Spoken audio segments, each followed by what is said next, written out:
backing warning Kim Jong-un's henchmen to step up cyber attacks in target city of London. Robert Hannigan said cyber experts under orders from the desperate dictator are after our money and are becoming more aggressive in their attempts.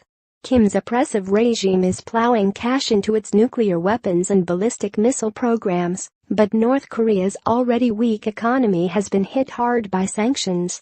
Mr. Hannigan, who headed GCHQ for 3 years, said hackers from the hermit state were not as sophisticated as those in the West, but are getting there.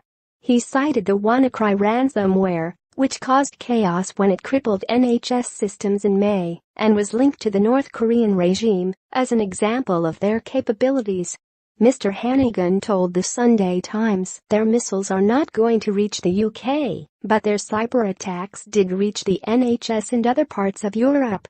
As sanctions bite further and North Korea becomes more desperate for foreign currency, they will get more aggressive and continue to come after the finance sector. They're after our money. Its attacks can be launched from outside the country by outsourcing to criminal groups. Their threshold for risk is sky high, and they don't really care about collateral damage. They are not in the Premier League yet, not in the top 5 nations, but they are getting there.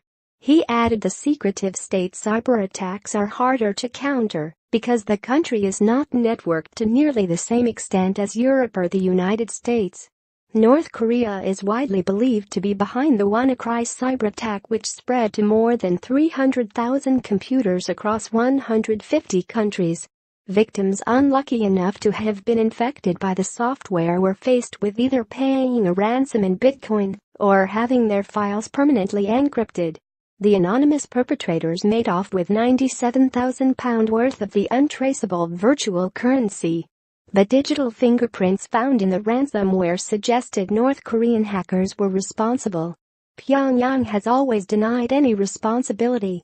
North Korea was slapped with a fresh round of sanctions earlier this month as punishment for its repeated and widely condemned long-range missile tests.